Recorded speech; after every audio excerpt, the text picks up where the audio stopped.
Good morning friends. बच्चों में Sanjay sir. आज हम कक्षा 8 में आपकी किताब की शुरुआत में जो वंदना दी गई है, उस वंदना में कुछ श्लोक दिए गए हैं, उसके बारे में हम परिचय प्राप्त करेंगे दोस्तों। तो आइए आगे बढ़ते हैं।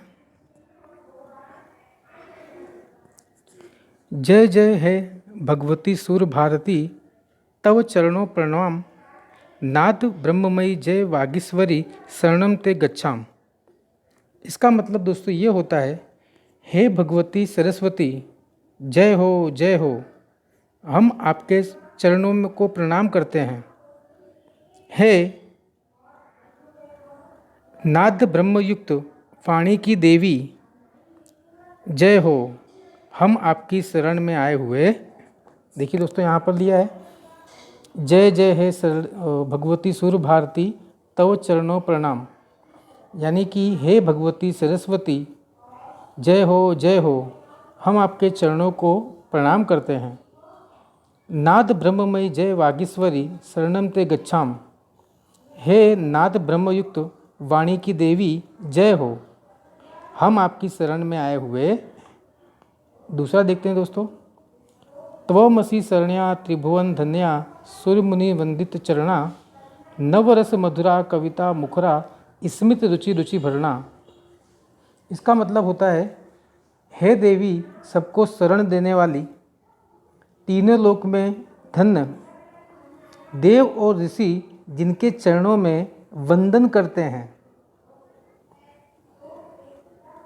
ऐसी नवरसों के कारण मधुर बहु शब्दों से युक्त कविता जैसी और स्मित की क्रांति के कारण आभूषणों वाली देवी है। तीसरा है दोस्तों, आसीना भव मानव हंसे, कुंद तुहिन शशि धवले, हर जड़ता कुरु बोधि विकासम, शीत पंकज तनु विमले।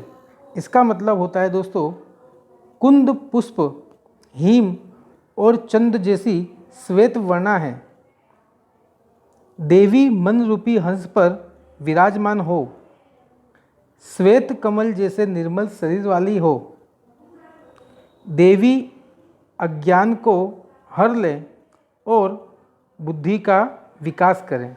इस चौथे का अर्थात ये होता है, मैंने आपके इसमें इसका जो अनुवाद है वो भी दिया है। देखिए ये रहा, पहले श्लोक का अनुवाद यहाँ दिया हुआ है, दूसरे श्लोक का अनुवाद यहाँ दिया हुआ है, तीसरे श्लोक का अनुवाद यहाँ पर, और चौथे का ये रहा। बराबर बच्चों, अब यहाँ पर हम जरा टिप्पणी का परिचय प्राप्त करते हैं। सुर भारती का मतलब होता है वाणी की देवी अथवा सरस्वती। वागीश्वरी का मतलब होता है वाणी की देवी। आसीना का मतलब आसन पर बैठी हुई। कुंद का मतलब बेला का फूल, बेल का फूल आता है उसे कुंद बेला कहते हैं, कुंद कहते हैं। तुहिन का मतलब होता है बर्फ। शशि का मतलब होता है आस्ताम। धवला का मतलब चंद्र जैसी सफ़ेद। पंकज का मतलब होता है कमल। तनु का मतलब होता है शरीर। मति का मतलब होता है बुद्धि, और शीतः का मतलब होता है सफ़ेद। बराबर दोस्तों, तो यहाँ पर अब देखते हैं, यहाँ पर कुछ जो खास दिया है, भवान जानाति किम, क्या आप जानते हैं। इसका मतलब होता है क्या आप जानते हैं। देखिए पहला क्या दिया है, मासे पक्षद्वय भवति, यानी महीने में दो पक्ष होते हैं, शुक्ल पक्ष और कृष्ण पक्ष। शुक्ल पक्ष का मतलब जब चांद की रोशनी कम हो जाती है, यानी धीमे धीमे कम होती जाती है, उसे हम कहते हैं शुक्ल पक्ष। और जिसमें चांद की रोशनी बढ़ती जाती है उसे हम कहते हैं, माफ़ कीजिएगा, जिसमें चांद की रोशनी कम होती जाती है उसे कहते हैं कृष्ण पक्ष, यानी अंधेरा छाते जाता है। और जिसमें चांद की रोशनी बढ़ती जाती है उसे कहते हैं शुक्ल पक्ष। उसी प्रकार से दूसरा देखिए, सर्पस्य जीवादिव भवति, सांप की दो जीवा होती है, दो जीभ होती है सांप की। त्रय गुणा संति, तीन गुण होते हैं बच्चों। कितने गुण होते हैं? तीन, सत्व, रज और तम। फिर चत्वार आश्रमा संति, चार, जीवन में चार आश्रम होते हैं।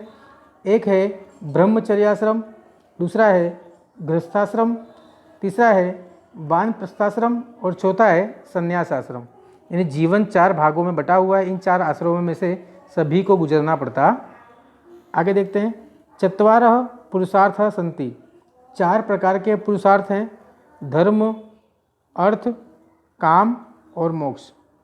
यानी कि इंसान को 4 प्रकार के पुरुषार्थ करने पड़ते हैं। धर्म करना पड़ता है, अर्थ करना पड़ता है, काम करना पड़ता है और मोक्ष करना पड़ता है। तो दोस्तों यहाँ पर हमारा ये पूरा होता है। आपका बहुत बहुत धन्यवाद।